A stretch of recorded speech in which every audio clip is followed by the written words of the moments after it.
My name is Elena Harper, and for most of my life I was the invisible daughter. Growing up in a tidy colonial house on a quiet street in West Hartford, Connecticut, the hierarchy was clear before I even understood what the word meant. My older sister Brooke was the sun, golden-haired, loud-laughing, the one who commanded attention without trying. I was the shadow. 2 years younger, quieter, always with my nose in a book or scribbling in notebooks. Mom and Dad didn't hate me, they just didn't see me the same way. Brooke was prom queen, captain of the debate team, homecoming court every year. I was valedictorian, National Merit Scholar, president of the science club, and they still managed to miss my award ceremonies because Brooke had a dance recital or a boyfriend crisis. Elena understands, Mom would say, squeezing my shoulder like that made it okay. She's so independent. That's the word they used when they meant expendable. I got into Yale for undergrad on a full ride. Biology major, pre-med track. Brooke went to UConn, partied hard, switched majors 3 times, and still got the new car when she needed motivation. I worked 2 campus jobs, tutored freshmen, and sent money home when Dad's HVAC business hit a rough patch. They never asked me to, but I did it anyway. I wanted to prove I was worth something. Medical school came next, Johns Hopkins. I was 22, terrified, exhilarated. I called home every Sunday. Mom would put me on speaker, so Dad could hear about gross anatomy, about the first time I held a human heart in lab. Brooke would roll her eyes in the background. Nerd, she'd mouth. Then came the year everything broke. My 3rd year, one of my closest friends from undergrad, Lila, got diagnosed with stage 4 pancreatic cancer. She was 25. No family in Baltimore, so I took a medical leave to be with her. I told my parents. I told Brooke. I sent emails, texts, even mailed a card with pressed flowers from the hospital garden. Lila died 6 months later. I held her hand when she took her last breath. When I returned to school, something had shifted. Brooke had moved back home after dropping out of yet another program, this time graphic design. She was finding herself, which mostly meant sleeping till noon and posting selfies. One Sunday call, Dad sounded colder than usual. "You lied to us," he said. I blinked. "About what?" "Brooke said you dropped out, that you couldn't handle it, that you were partying, that Lila was just an excuse." My stomach dropped. "That's not true.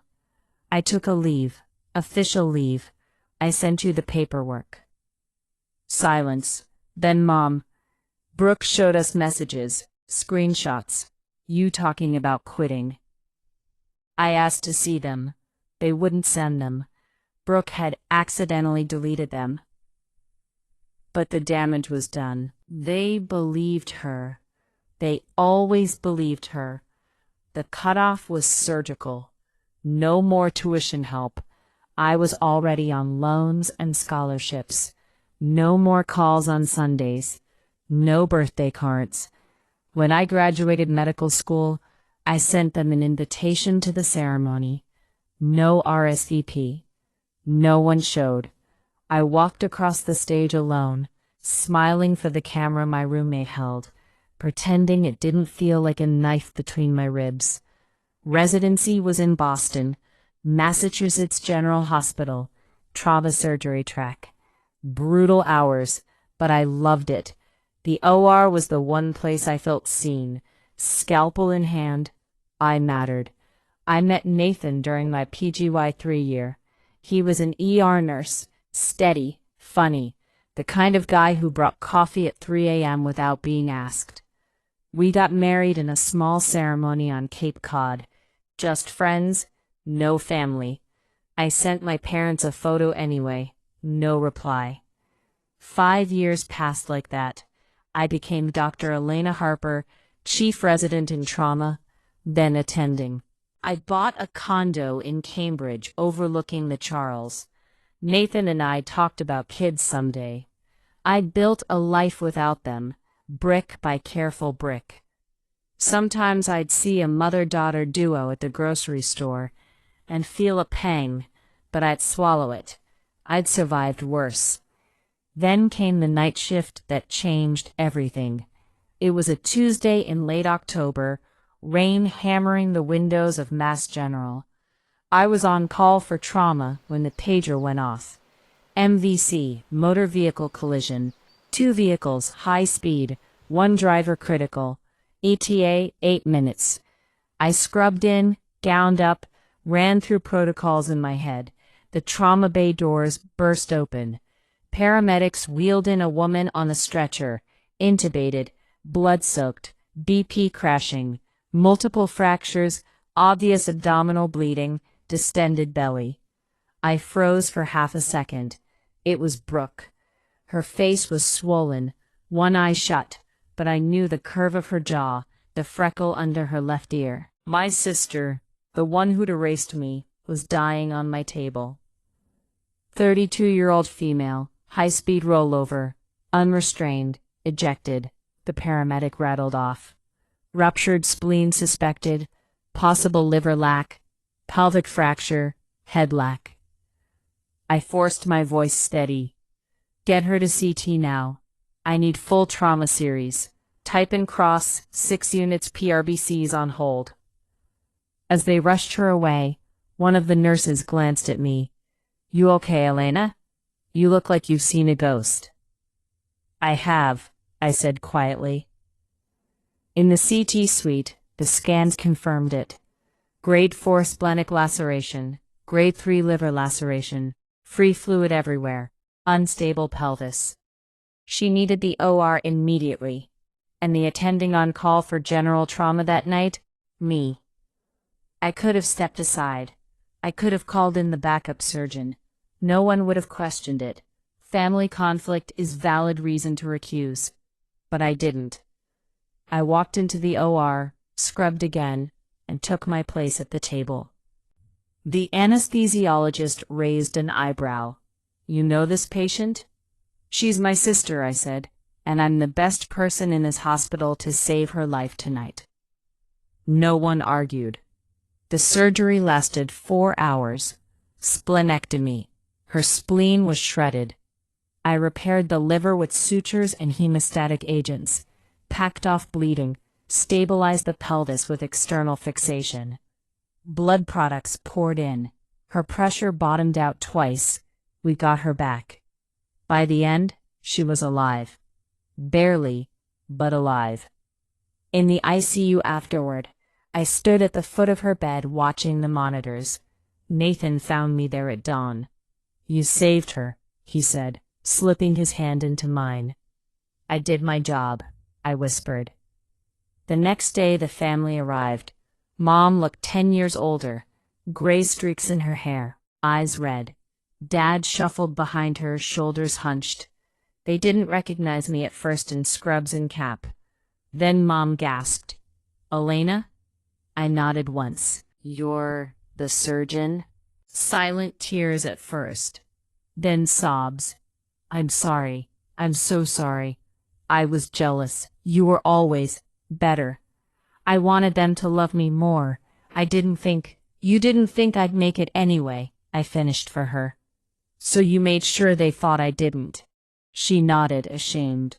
I didn't hug her. I didn't yell. I just said, you almost died. I could have let someone else take the case. But I didn't, because even after everything, you're still my sister. Over the next weeks, things unfolded slowly. Mom and Dad started therapy, individual and family. They came to Boston every weekend, sat in the waiting room while I rounded, brought coffee like an apology. Dad cried the first time he saw my name on a conference badge. Mom framed my residency graduation photo, the one she'd missed, and hung it in their living room. Brooke went to inpatient rehab, not for drugs, but for the lying, the manipulation, the need to be the center. She wrote me a long email from the facility. No excuses, just accountability. She said she was learning to sit with her own emptiness instead of filling it with other people's pain. I didn't forgive overnight. Forgiveness isn't a switch. It's a door you open inch by inch. But one Sunday in spring, Nathan and I hosted a small dinner at our condo. Roast chicken, mashed potatoes, the shortbread cookies Mom used to make only for Brooke. They all came. Mom, Dad, Brooke on day pass, and Carla. We ate, we talked. Not about the past, not yet. About the future. About how Brooke was thinking of going back to school for nursing. About how Dad's business was picking up. About how I was presenting at a national conference next month. At the end of the night, Mom pulled me aside in the kitchen. I don't expect you to forget, she said. But I want you to know I'm proud of you. I should have said it every day. I looked at her, really looked, and saw the woman who'd once braided my hair before school, even if she stopped when Brooke needed more attention. I know, I said. And for the first time in years, I believed it.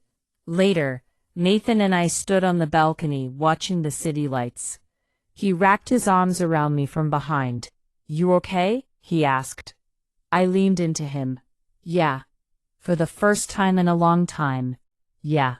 They didn't get all of me back. Some pieces are gone forever. The blind trust, the easy affection. But they got enough. A daughter, a sister, a doctor who once held their daughter's life in her hands and chose to save it. And that's more than I ever thought I'd give them again. Sometimes the truth doesn't need a screaming match. Sometimes it just walks into an operating room, scrubs in, and does its job. My name is Dr. Elena Harper, and I'm finally letting myself be someone's daughter again, on my terms.